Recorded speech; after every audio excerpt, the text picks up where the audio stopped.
ما أصاب من مصيبة في الأرض ولا في أنفسكم إلا في كتاب من قبل أن نبرأها إن ذلك على الله يسير رب اشرح لي صدري ويسر لي أمري واحلل عقدة من لساني يفقهوا قولي رب زدنی علما۔ ہر قسم کی حمد و ثنا، تحمید، تعریف، تمجید، بزرگی، جاہ و جلال، کبریائی اللہ احسن الخالقین احکم الحاکمین کی غفور الرحیم وحدہ لا شریک ذات کے لیے، جو اکیلا، یکتا اور تنہا اس وسیع و عریض کائنات کو تخلیق کرنے والا، اپنی حکمت سے نظام کو چلانے والا اور اپنے خزانوں سے مخلوقات کو نوازنے والا ہے۔ اس کی ذات میں، صفات میں، عبادت میں نہ کوئی شریک تھا اور نہ ہو سکتا ہے۔ انگن اور لاتعداد درود و سلام امام الانبیاء، سید الاولین والآخرین، سید الانبیاء والمرسلین، اشرف الانبیاء، افضل الخلائق، اکمل الخلائق حضرت محمد مصطفیٰ احمد مجتبی صلی اللہ تعالی علیہ وآلہ وبارک وسلم کے لیے۔ گرامی قدر حاضرین، ایک وقت تھا جب لوگ اپنے عقائد کی خرابی، اعمال کی کوتاہی اور اپنے بنائے ہوئے نفع دینے والے اور نقصان دینے والے نظریات کے اوپر اپنی زندگی اس انداز میں بسر کر رہے تھے کہ وہ جا بجا غلطیوں اور کمزوریوں کے اندر گرے ہوئے اور پھنسے ہوئے تھے۔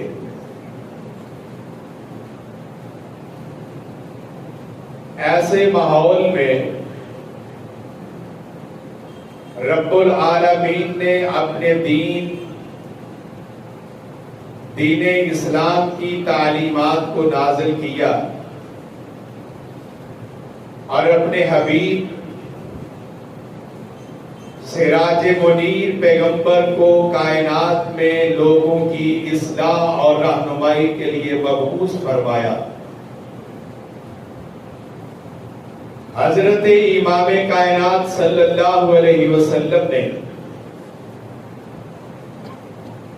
اہل دنیا کو عقائد کی خرابیوں سے باہر نکالا اور جو غلط نظریات انسانوں نے بنائے ہوئے تھے ان کی غلطی کو بھی دکھایا اور پھر صحیح راہ کی جانب رہنمائی بھی فرمائی۔ یہ عرب کا معاشرہ ہے جہاں حضرت رسول اکرم صلی اللہ علیہ وسلم نے آنکھ کھولی۔ بیت اللہ الحرام موجود ہے مگر بتوں سے بھرا ہوا۔ یہ لوگ اپنے آپ کو ابراہیمی کہتے ہیں مگر ایسی کمزور سوچ کے اندر مبتلا ہیں، ایسے وہموں کے اندر گرے ہوئے ہیں کہ ہر کام کرنے سے قبل یہ لوگ پرندے اڑاتے ہیں کہ اگر پرندہ اڑتے ہی دائیں جانب جائے گا تو ہم یہ کام کریں گے، اگر بائیں جانب جائے گا تو یہ ہمارے لیے اچھا نہیں ہے، ہم یہ کام نہیں کریں گے۔ بیت اللہ میں تیر رکھے ہوئے ہیں، اور جن کے پاس تیر ہے انہیں آ کر پیسے دیتے ہیں، وہ بندہ تیر چلاتا ہے، تیر دائیں جانب گر جائے تو سمجھا جاتا ہے کہ جو کام ہم کرنے لگے ہیں یہ ٹھیک ہے، اور اگر بائیں جانب گر جائے تو یہ لوگ کہتے ہیں کہ کام کرنا اچھا نہیں ہے۔ عرب میں یہودی رہتے ہیں، یہودیوں کا نظریہ یہ تھا کہ جبرائیل ہمیں پسند نہیں ہے، اس لیے کہ یہ ہماری قوم پر عذاب کا پیغام لے کے آیا، ہماری اس کے ساتھ دشمنی ہے۔ یہ لوگ دنوں کو اچھا نہیں سمجھتے، پرندوں کی اڑان میں اپنے لیے فیصلہ کرتے ہیں، تیروں کے گرنے میں اپنے لیے فیصلہ کرتے ہیں۔ ایسے نظریات کی دلدل میں پھنسا ہوا انسان آزادی سے، جرأت سے، حوصلے سے، دل کے سکون اور اطمینان سے کوئی کام نہیں کر سکتا۔ یہ اسلامی کیلنڈر کا دوسرا مہینہ ہے جسے ماہ سفر کا نام دیا گیا ہے۔ اس مہینے کے متعلق بھی ان لوگوں نے طرح طرح کے نظریات بنائے ہوئے تھے۔ وہ سمجھتے تھے کہ یہ مہینہ منحوس ہے، نحوست سے بھرا ہوا ہے، اس مہینے میں کوئی خوشی کا کام نہیں کرنا چاہیے۔ ایسے نظریات ایک آن میں، ایک دن میں اور ایک ہفتے کے اندر نہیں بنتے۔ جب انسان مسلسل اللہ کی دین کی تعلیمات سے اپنے آپ کو دور رکھتے ہیں اور ایسے نظریات بناتے رہتے ہیں، پھر رفتہ رفتہ انسان اس جال کے اندر پھنس جاتا ہے۔ دین اسلام میں ہمیں یہ نہیں بتایا گیا، نہ تعلیم دی گئی ہے دنوں میں سے کوئی دن، راتوں میں سے کوئی رات، مہینوں میں سے کوئی مہینہ، سالوں میں سے کوئی سال، لمحات میں کوئی لمحہ، موسموں میں سے کوئی موسم، نہ منحوس ہے، نہ اللہ کی طرف سے اس کو ناپسندیدہ قرار دیا گیا ہے۔ اگر کسی وقت کو، کسی لمحے کو اعمال کے اعتبار سے برکت والا قرار دیا ہے تو رب العالمین نے قرار دیا ہے۔ جمعے کا دن سارے دنوں میں افضل دن ہے، سید الایام ہے، لیلۃ القدر کی بڑی فضیلت ہے، عشرہ ذی الحج بڑا متبرک ہے، ماہ رمضان بہت برکت والا ہے۔ یہ عزت، یہ احترام، یہ برکت، یہ امتیاز کائنات کے رب نے ان اوقات کو دیا ہے، مگر کسی لمحے کو اللہ اور اس کے رسول نے منحوس قرار نہیں دیا ہے۔ عربوں نے یہ سمجھا کہ یہ مہینہ سفر کا منحوس مہینہ ہے۔ امام سخاوی رحمت اللہ علیہ کہتے ہیں جب محرم کا مہینہ ختم ہوتا، چونکہ یہ مہینہ حرمت والا تھا، ان لوگوں نے اپنی لڑائیاں جھگڑے بند کیے ہوتے تھے، جیسے ہی یہ مہینہ ختم ہوتا تو پھر سمیہ بذالک لخلوق بیوتہم، منہ حین یخرجون للقتال والاسفار یقال سفر المکان اذا خلا. جب ماہ محرم ختم ہوتا یہ لوگ پھر سفر پر نکلتے، لڑائیوں کے لیے نکلتے، اور بعض نے لکھا ہے کہ لوٹ مار کے لیے نکلتے. ان کے بازار لگتے وہاں جاتے. اتنی کثرت سے لوگ اپنے گھروں سے نکلتے کہ ان کے گھر خالی ہو جاتے. پھر کہا جاتا کہ سافر المکان، مکان اور گھر خالی ہو گئے. اس سے یہ نام پڑ گیا. اور جب گھر خالی ہو گئے تو پھر اس کو منحوس سمجھا جانے لگا کہ اس مہینے میں پھر سے لڑائیاں شروع ہو جاتی ہیں، گھر خالی ہو جاتے ہیں، بے رونقی ہو جاتی ہے، لوٹ مار اور لڑائیوں کا سلسلہ پھر سے شروع ہو جاتا ہے. پھر لوگوں نے آہستہ آہستہ اس مہینے کو منحوس سمجھنا شروع کر دیا. اللہ نے تو نہیں کہا تھا. اللہ نے کہا تھا کہ آپس میں لڑائیاں جھگڑے کرو. جو لوگ سفر کر رہے ہیں ان کا عمل برباد کر کے ان کو لوٹو، اپنے گھر خالی کر کے تم اپنے آپ کو گناہوں کے میدانوں کے اندر اتارو. نحوست تو انسان کے اپنے اعمال کے اندر تھی، اور انسان نے غور کرنے کی بجائے اوقات کو منحوس قرار دینا شروع کر دیا. اور قرآن یہ کہتا ہے کہ حضرات انبیاء کرام علیہ السلام نے اپنی قوم کے سامنے جب دعوت دی، کفر کے اندر ڈوبے ہوئے لوگوں نے، غلط نظریات کے اوپر چلنے والے لوگوں نے انبیاء کرام کی اعلی متبرک شخصیات کو بھی معاف نہ کیا، انہیں بھی منحوس قرار دیا. نبی سے بڑھ کر کسی کی کوئی شخصیت ہو سکتی ہے؟ اور قرآن یہ کہتا ہے کہ ان بنی اسرائیل کے لوگوں نے حضرت موسیٰ سے یہ کہا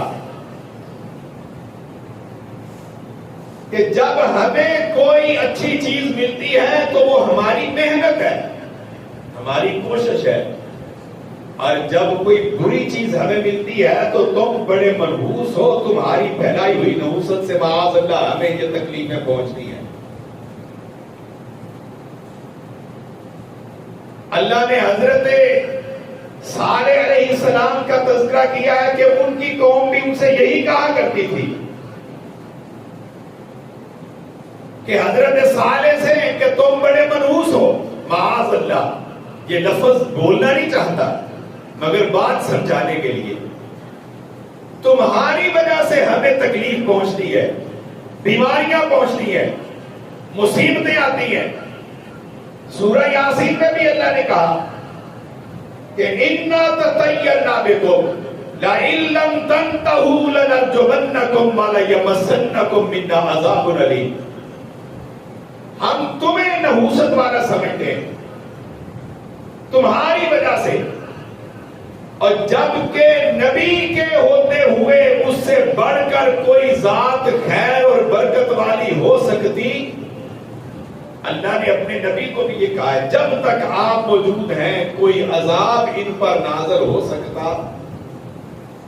اور اس پیغمبر کے بارے میں کہا جائے کہ معاذ اللہ اس کی پھیلائی ہوئی نحوست میں ہم پنسے ہوئے.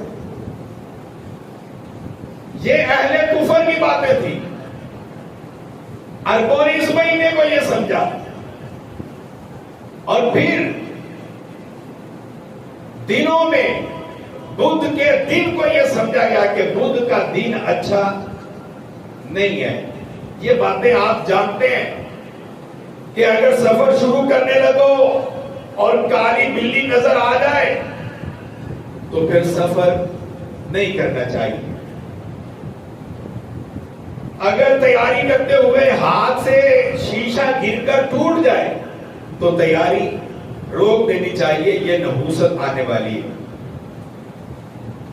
اور اگر کسی کے گھر کے اور مکان کے بنیرے کے اوپر آ کر الو بیٹھ جائے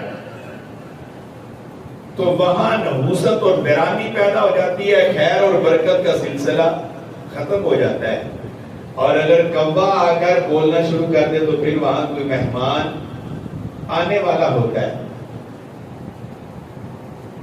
اعداد میں، گنتی میں 13 کے عدد کو منحوس سمجھا جاتا ہے، اور بعض مغربی ممالک کے اندر جو بڑے بڑے ہوٹل ہیں وہاں 13 نمبر کا مکان ہی نہیں رکھا جاتا، 12 کے بعد 14 آ جاتا کہ یہ عدد منحوس ہے.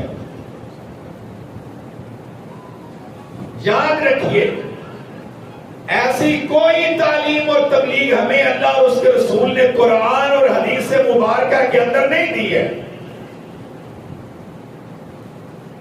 رسول اکرم صلی اللہ علیہ وسلم کی حدیث مبارکہ ہے،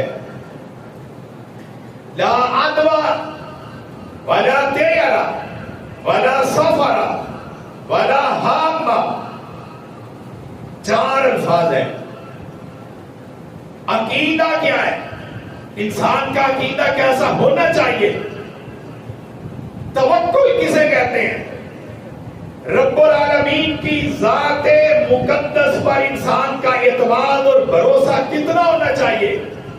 لا عدوى، کوئی بیماری متعدی نہیں ہے، کوئی بیماری متعدی نہیں ہے. تو جب یہ بولا جاتا ہے تو پھر جی جناب ٹی بی بھی متعدی ہے، زکام بھی متعدی ہے، فلاں بیماریاں تو ایک دوسرے سے پھیلتی ہیں. انسانوں کو ڈاکٹرز احتیاط کے لیے کہتے ہیں تو بیماریاں تو پھیل رہی ہیں. تو حدیث میں کیسے آ گیا کہ لا عدوى، کوئی بیماری متعدی، کوئی بیماری متعدی نہیں ہے. ایک انسان سے دوسرے انسان کو بیماری اللہ کے حکم سے لگتی ہے. آج خود بیماری کسی کے جسم سے نکل کر دوسرے کو لگتی. ایک آدمی بیمار ہے، اس کی بیماری اس وقت دوسرے کے لیے نقصان دہ ہے جب عرش والا کہہ دے گا. اس حدیث سے مبارکہ کا معنی یہ ہے. امام ابو داؤد نے یہ روایت نقل کی ہے، جب رسول اکرم صلی اللہ علیہ وسلم نے یہ بات اپنے اصحاب کو بتائی تو ایک شخص نے کہا اللہ کے رسول ہمارے اونٹ بالکل تازہ، صحت مند، تندرست ہوتے ہیں، اور صحرا میں وہ ہڈیوں کی طرح پھر رہے ہوتے ہیں. ایک اونٹ کو خارش لگتی ہے، سارے اونٹوں کو خارش لگ جاتی ہے. آپ کہہ رہے ہیں کہ بیماری متعدی نہیں ہے. اس آدمی نے جب یہ سوال کیا تو رسول اکرم صلی اللہ علیہ وسلم نے اسے پوچھا کہ فمن جرب الاول، پہلے اونٹ کو بیماری کہاں سے لگی ہے؟ اس وقت تو پورے ریوڑ کے اندر کوئی جانور بیمار نہ تھا، تو پہلے کو بیماری کہاں سے لگی؟ اب وہ خاموش ہے. پہلے کو بھی اللہ کے حکم سے لگتی ہے، دوسرے کو بھی اللہ کے حکم سے لگتی ہے. اور پوری ریاست کے اندر بھی بیماری اللہ کے حکم سے پھیلتی ہے. اللہ کے حکم سے ہی انسانوں کو شفا ملتی ہے اور تندرستی میسر آتی ہے. لا عدوى، کوئی بیماری اپنی ذات کے اندر متعدی نہیں ہے. اللہ کا حکم ہو تو بیماریاں پھیلتی ہیں، حکم نہ ہو تو بیماری پھیلتی. ولا طیر، کسی چیز کے اندر کوئی نحوست نہیں ہے، کوئی بدشگونی. بدشگونی سمجھتے ہیں؟ یہ نحوست صبح صبح کا وقت ہے جسے ہم کہتے ہیں کہ نور پیر دا بیلا ہے، اور بندہ گھر سے باہر نکلا ہے، گلی میں اسے کوئی دوسرا بندہ مل گیا ہے، وہ سمجھتا ہے یار صبح صبح ایسا منحوس بندہ ملا ہے، سارا دن پتہ نہیں کیسا گزرے گا. جیسا تو سوچ رہا ہے وہی دوسرا تیرے بارے میں سوچ رہا ہے. تو اس کو منحوس سمجھتا ہے، وہ تجھے منحوس سمجھتا ہے. دونوں کا وقت کیسے گزرے گا؟ کسی مسلمان کے بارے میں اپنے ذہن میں یہ بات سوچنا کہ صبح صبح اس سے ملاقات ہوئی ہے، یہ بندہ تو اچھا نہیں ہے، سارا دن اب نحوست سے گزرے گا، یہ مسلمان کے ادب اور احترام کے ہی خلاف ہے. جو اللہ نے ایک ایمان والے کو شان اور عزت دی ہے اس کے خلاف ہے. بندوں کا کیا ہے؟ اور بہت سی کہانیاں موجود ہیں کہ ایک بادشاہ شکار پر نکلا اور رستے میں اسے ایک بندہ وہ ملا جو ایک آنکھ سے محروم کانا تھا. بادشاہ نے کہا ایسا بندہ مل گیا، اب شکار اچھا نہیں ہوگا، اس کو باندھ دو. ایسا منحوس بندہ مل گیا. خلاف توقع اس دن بادشاہ کا شکار بڑا کامیاب ہوا. سپاہیوں نے بڑی تالیاں بجائیں. بادشاہ کو کہا کہ آج تو بلے بلے کر دیا آپ نے شکار کر کے. جب واپس آئے بادشاہ نے کہا چھوڑ دو. اس بندے نے کہا کہ بادشاہ سلامت، تو نے مجھے دیکھا ہے، تیرا شکار تو بہت زیادہ ہوا ہے، میں نے تجھے دیکھا ہے، سارا دن دھوپ میں ادھر بندہ رہا ہوں، منحوس تو تھا کہ میں ہوں، یہ تو مجھے سمجھا دے. صبح صبح کا وقت ہے، دکاندار نے دکان کھولی ہے اور محلے سے ایک مزدور آدمی بیچارہ دکان پہ چلا گیا. اس نے کہا جناب چائے پینی ہے، ابھی دیہڑی نہیں ملی ہے، آج جمعرات ہے، پیسے مل جائیں گے، پتی تو ادھار دے دو. نہ گوڑی جو ادھار والی کر لی تو پھر سارا دن گاہک کہتے ہیں کہ نہیں کہتے. تو پھر توکل کیا ہے؟ اللہ تو کہہ رہا ہے کہ واللہ خیر الرازقین، دکان پہ موٹا لکھا ہوتا ہے، رزق دینے والا اللہ ہے. اور یہ کسی کو ادھار اس ڈر سے نہیں دیتا کہ پھر سارا دن مجھے کوئی آمدن ملنے والی، وہ گاہک اچھا نہیں ہے. اور حتیٰ کہ اگر گاہک آ جائے اور وہ نقد والا ہو اور وہ کہے کہ چیز 100 والی ہے، نہیں کہ میں تو آپ کو 80 دوں گا، دکاندار صبح صبح پہلے گاہک سے بحث بھی نہیں کرتا ہے کہ اگر اس کو خالی جانے دیا تو پھر سارا دن، وہ کہتا ہے جتنے کی مانگتا ہے دے دو، تاکہ پھر سارا دن گاہکوں کا سلسلہ تو جاری رہے. یہ نظریہ کہاں سے آئے؟ عربوں کا ایک نظریہ یہ تھا، عربوں کا جو جہاں حدیث پاک میں ہے، ولا حامہ، کوئی پرندہ منحوس نہیں ہے، کوئی پرندہ منحوس نہیں ہے، اللہ کی مخلوق ہے، کیوں ان کو منحوس سمجھا جائے؟ عرب کہتے تھے الو منحوس ہے. الو یہ بڑا نحوست والا پرندہ ہے، جہاں یہ جا کے گھر بنا لیتا ہے نا، وہاں ویرانہ ہو جاتا ہے، گھر اجڑ جاتے ہیں، رونقیں ختم ہو جاتی ہیں، انسان مر جاتے ہیں. عربوں کا ایک نظریہ یہ تھا، اگر کوئی بندہ قتل ہو جائے اور اس کے ورثاء قتل ہونے والے کا بدلہ نہ لے تو اس بندے کی روح الو کے اندر آ جاتی ہے اور وہ الو پھر وہاں گھر کے چکر لگاتا ہے، بولتا اور چیختا چلاتا ہے اور ورثاء کو یاد دلاتا ہے کہ یہ روح بھٹک رہی ہے، جا کے اپنے مرنے والے کا انتقام اور بدلہ تو لے لو.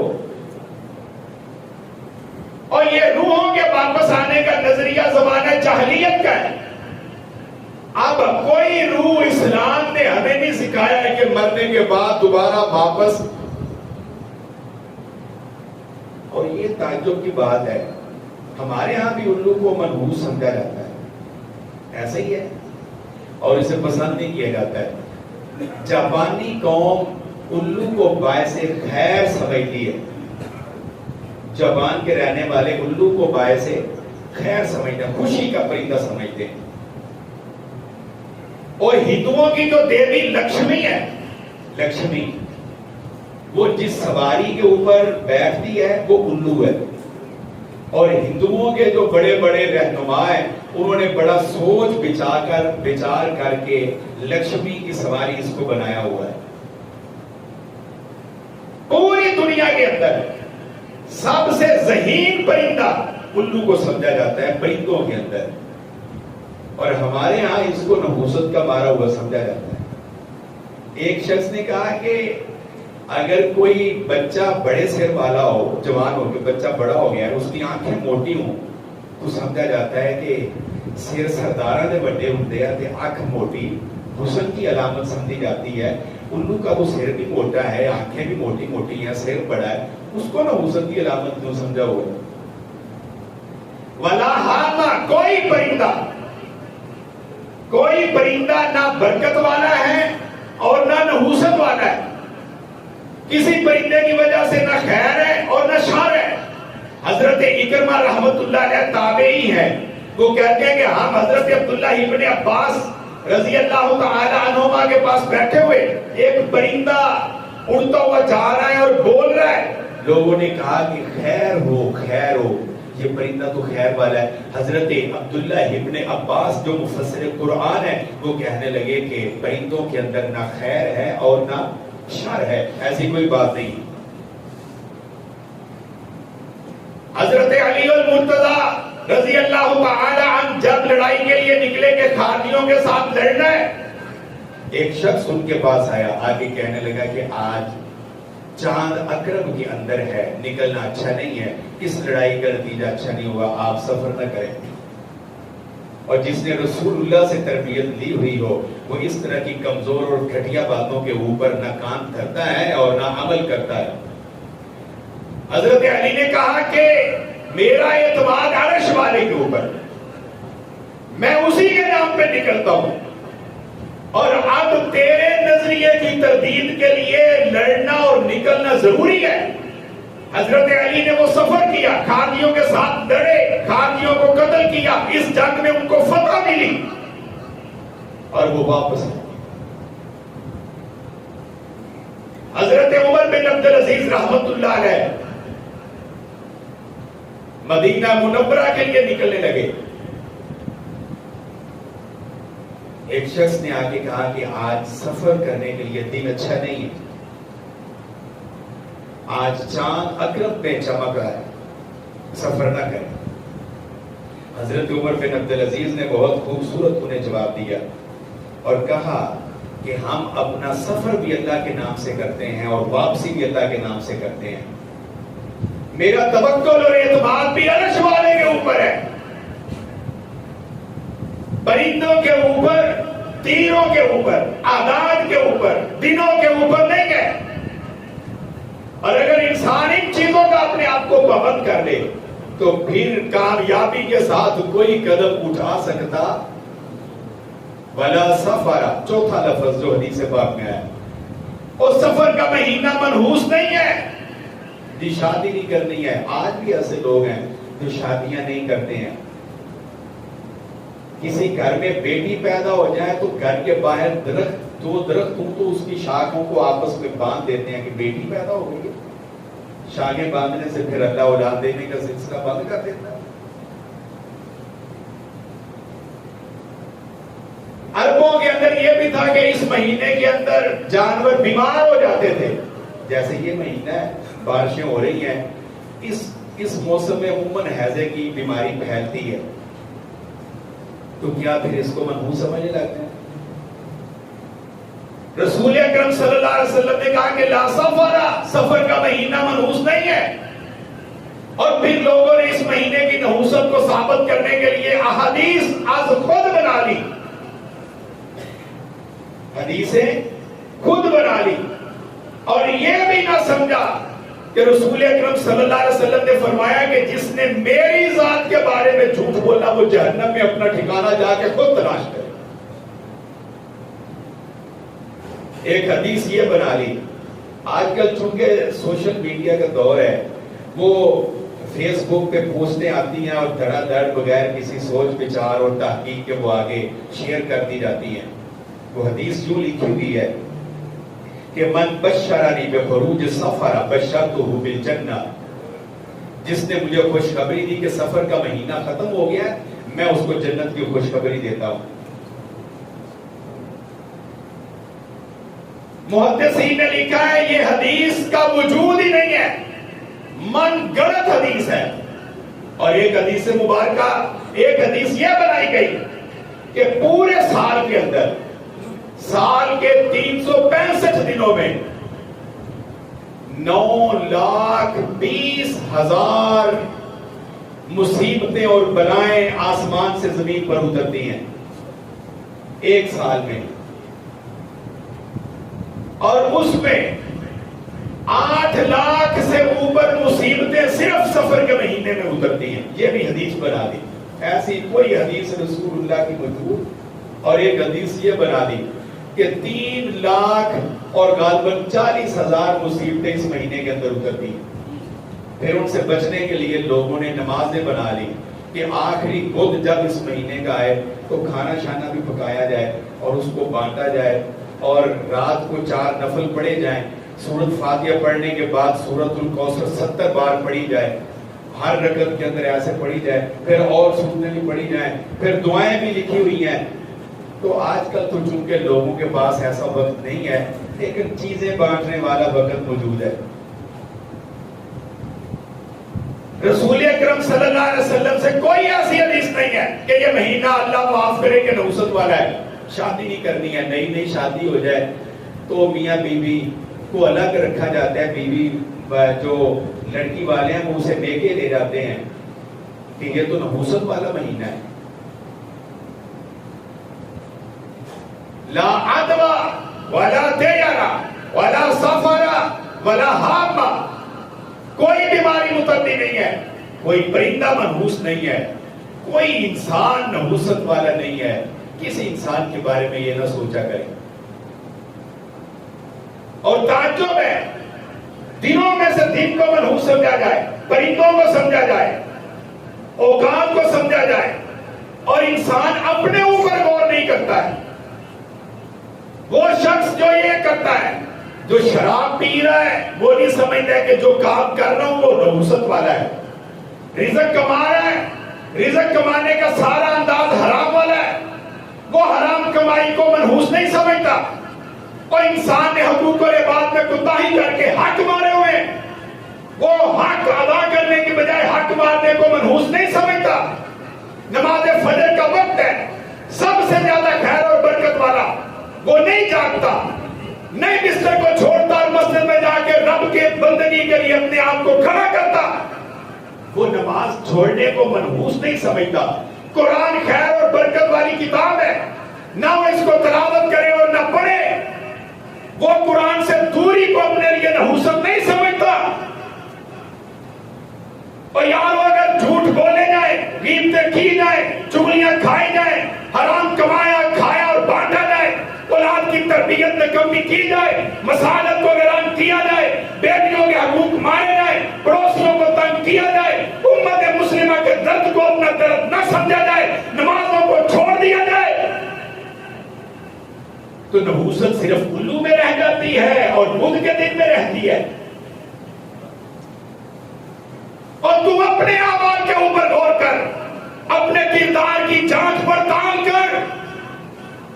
امام کائنات کی حدیث مبارکہ ہے، جب کوئی بندہ جھوٹ بولتا ہے، اللہ کی رحمت والے فرشتے جھوٹ کی بدبو کی وجہ سے 3 میل دور چلے جاتے ہیں. اور ہم کہتے ہیں کہ جھوٹ کے بغیر گزارا، وہ نہیں جی آپ نہیں سمجھتے، بڑی مجبوریاں ہوتی ہیں، جھوٹ بولنا پڑتا ہے. تو پھر رحمت کہاں سے آئے؟ اور ان چیزوں میں نحوست نہیں ہے. نحوست انسان کے اپنے اعمال میں ہے. جب انسان کی ساری زندگی اللہ اور اس کے رسول کی تابعداری کی بجائے نافرمانیوں کے اوپر چل رہی ہو، وہ قرآن و سنت کا غلام بننے کی بجائے اپنے نفس کا پابند اور غلام ہو، حرام میں زندگی بسر کرنے کی بجائے حرام کے اندر ڈوبا ہوا ہو، اچھی سیرت اور کردار کی بجائے بد کرداری کے اوپر ہو، اخلاق حسنہ کی بجائے بد اخلاقی کے اوپر چل رہا ہو، تو پھر رحمت کہاں سے آئے گی؟ برکتیں کہاں سے آئیں گی؟ نحوست تو ہم نے آج خود اپنے پاس جمع کر لی ہے اور دوسروں کو کہہ رہے ہیں کہ یہ پرندہ منحوس ہے اور یہ دن منحوس ہے. اور اگر دل میں کوئی ایسا وسوسہ پیدا ہو جائے، حضرت عبداللہ ابن عمر کی روایت ہے، رسول اللہ صلی اللہ علیہ وسلم نے کہا من ردت الطیارۃ من حاجتہ فقد اشرک. جس بندے کے دل میں یہ بات آئی کہ نہیں مجھے یہ بندہ صبح مل گیا ہے، میں نے ادھار صبح نہیں دینا تھا، یہ وقت اچھا نہیں ہے، بدھ کا دن ٹھیک نہیں ہے، اور وہ کام نہیں کرتا ہے، تو اس بندے نے اپنے آپ کو شرک کے اندر ڈال دیا ہے. پھر اس نے اللہ کے ساتھ کیا تعلق رکھا ہے؟ اپنے عقیدے کو ٹھیک کیجیے. یہ حضرت رسول اللہ صلی اللہ علیہ وسلم کی سیرت ہے. کوئی وقت بھی منحوس نہیں ہے. اپنے اعمال درست کیجئے. قرآن یہی کہہ رہا ہے کہ قُلْ لَن يُصِيبَنَا إِلَّا مَا كَتَبَ اللَّهُ لَنَا هُوَ مَوْلَانَا وَعَلَى اللَّهِ فَلْيَتَوَكَّلِ الْمُؤْمِنُونَ. اللہ ہم سب کو سمجھنے اور عمل کرنے کی توفیق عطا فرمائے. وَمَا عَلَيَّ إِلَّا الْبَلَاغُ الْمُبِينُ.